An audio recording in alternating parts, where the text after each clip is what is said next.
کسی بھی انسان کو جانچنے کا جو پیمانہ ہے، عموماً ہم اس کے اچھے کپڑوں کو دیکھتے ہیں یا اسے کوئی اچھا کام کرتا ہوا دیکھتے ہیں تو ہم سمجھتے ہیں کہ بہت اچھا انسان ہوگا۔ لیکن حضرت عمر رضی اللہ تعالیٰ عنہ کا ایک بڑا دلچسپ واقعہ ہے جو حضرت امام خطیب بغدادی نے الکفایہ فی علم روایہ میں بھی روایت کیا، یعنی کسی انسان کو جانچنے کا پیمانہ اور اصول کیا ہونا چاہیے۔ تو فرماتے ہیں حضرت عمر رضی اللہ تعالیٰ عنہ کی خدمت میں ایک شخص آیا اپنی کوئی بات کرنے کے لیے، تو آپ نے فرمایا کہ کوئی گواہ پیش کرو، تو اس نے گواہ پیش کیا، تو ایک بندہ اٹھا اور اس نے اس کی گواہی دی۔ تو کیونکہ پہلے حضرت عمر نے فرمایا کہ لست عارفوں کا، کہ میں آپ کو نہیں جانتا، لہٰذا آپ کوئی گواہ پیش کریں۔ تو ایک شخص کھڑا ہوا، فقال رجل من القوم انا عارفہ، وہ شخص کھڑا ہوا کہ میں اس شخص کو جانتا ہوں جو آپ کے سامنے کھڑا ہے۔ اور آپ نے فرمایا بأی شیء تعرفہ، کہ آپ اسے کتنا جانتے ہیں، یعنی چونکہ اس نے اس بندے کی گواہی دینی تھی اس کے اچھا انسان ہونے کی، تو آپ نے اس سے پوچھا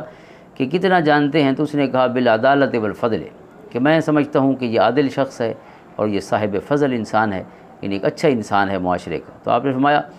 کہ کیا یہ جو تین آپ نے سوال کیے ہیں، یہ تین گویا ایسے سوال ہیں کہ جو پیمانہ ہے، جو سٹینڈرڈ ہے کسی بھی انسان کو ناپنے کا، اور وہ فوراً ان تین پیمانوں پہ اگر پورا اترا ہے تو سامنے آ جائے گی اس کی حقیقت۔ تو آپ نے فرمایا کہ آپ کیسے جانتے ہیں، کیا وہ آپ کا پڑوسی ہے، ہوا جارک الادنی الذی تعرف لیلہ و نہارہ و مدخلہ و مخرجہ،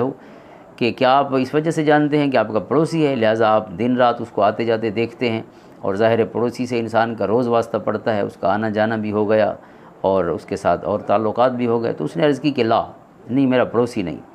تو پھر آپ نے فرمایا فعاملک بالدینار والدرہم الذی بہما یستدل علی الورع، کہ آپ کا اس کے ساتھ کوئی لین دین کا معاملہ ہوا ہے پیسوں کا، جس سے آپ کو پتہ چلا کہ یہ بڑا پرہیزگار شخص ہے اور بڑا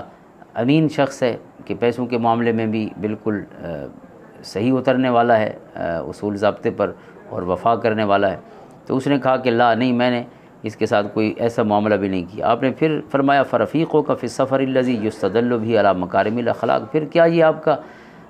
کہیں ہم سفر رہا ہے، آپ نے اس کے ساتھ سفر کیا ہے، کیونکہ سفر میں بھی انسان پورا کھل جاتا ہے، اس کے اندر کا جو خیر ہے یا ادروائز ہے جو سامنے آ جاتا ہے۔ تو اس نے کہا نہیں، میں نے سفر بھی نہیں کیا۔ تو آپ نے فرمایا لست تعرفہ، پھر آپ اس کو نہیں جانتے۔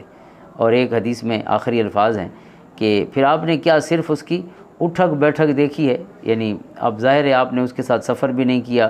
آپ اس کے ساتھ کوئی لین دین بھی آپ نے نہیں کیا، وہ آپ کا پڑوسی بھی نہیں ہے، یہ ساری چیزیں جب نہیں ہیں تو پھر آپ کیسے اس کو جانتے ہیں؟ تو آپ میں اس کو نہیں جانتے۔ تو اس میں ایک اور روایت میں یہ الفاظ ہیں کہ آپ نے فرمایا کہ لعلک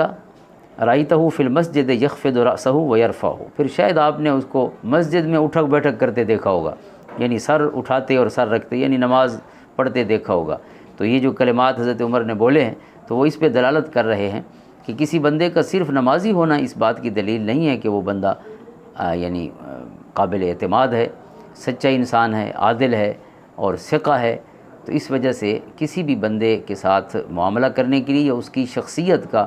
اس کے کیریکٹر کا فیصلہ کرنے کے لیے یہ تین چیزیں بڑی اہم ہیں۔ سفر کیا جائے تو بندہ پورا کھل جاتا ہے، پیسوں کا معاملہ ہے تو انسان کے اندر کے سارے عیب اور خوبیاں جو ہیں وہ سامنے آ جاتی ہیں۔ اسی طرح کوئی کسی کا پڑوسی ہو تو پھر بھی وہ مکمل اس کا تعارف ہو جاتا ہے۔ اللہم صلی علی محمد وعلی آل محمد وبارک وسلم۔